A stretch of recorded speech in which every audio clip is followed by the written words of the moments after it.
Okay, so we're gonna go over chroma keying now, and I'm just gonna do a menu reset. So holding down the menu button here, hitting reset. All right, and then we're gonna have the camera kind of follow along just so you can see up closer on the buttons. But if you see over here, we've got the same buttons that we had on the old switcher. Do you remember where it said background, key 1, key 2, key 3, key 4? So if you remember, if you set up a chroma key, then you had to have key 1 and background selected, which then freed up your use of the preset bus there. So if you remember that, and this was actually where you set up the key over here on the key section, was on the old board where you hit, key 1, chroma key, and then go through the settings. But this is where we have the keys selected for operation with the buses, the 3 large buses of key auxiliary bus, the program background bus, and then also the preset preview bus.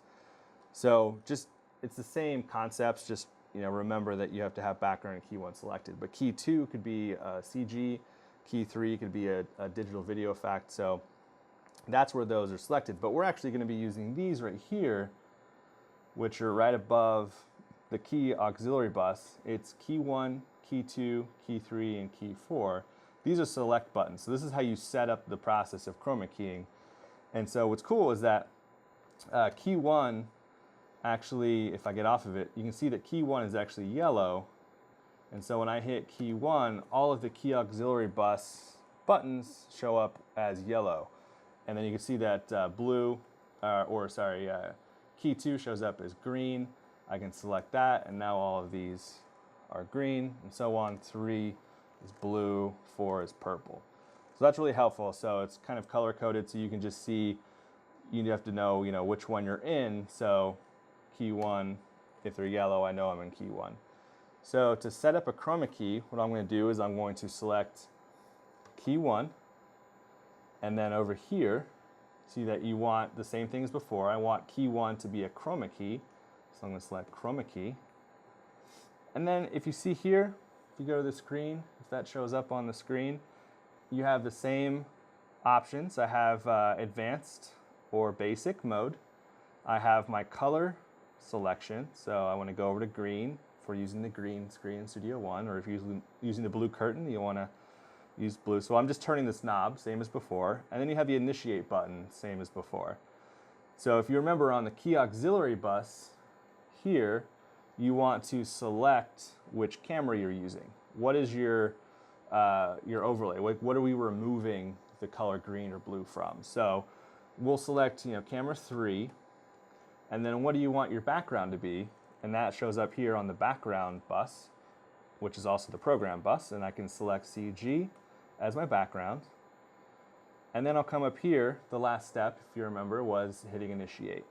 So I'm now going to hit initiate, and I've now got a chroma key set up through my switcher.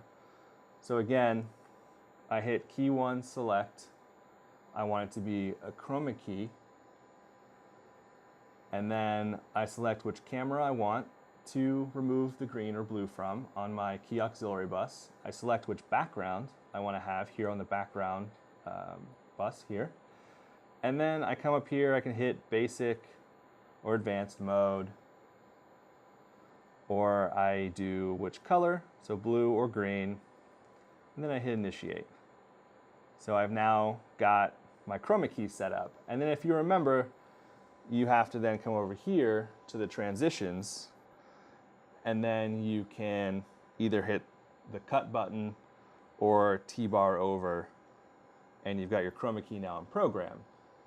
And so what you want to then have set up is your background and key 1 selected together. But that was already there from when I was starting this video. So that's really helpful, having that key select button on the other end, is because I have these buttons here, and this determines what functionality I have here with the rows with the buses.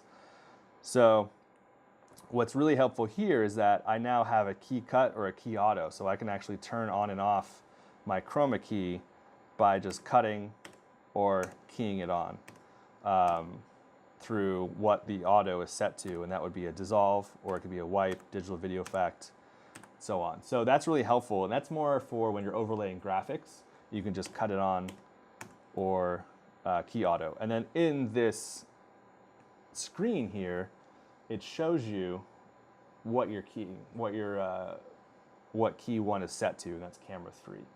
So super helpful. Okay, so I'm going to show you chroma keying on the multi-view. So we have preview on the left and then program on the right. And so when I set up my chroma key, it looks really similar as before. So if I come in here, I'm going to select key 1 select. I want it to be a chroma key.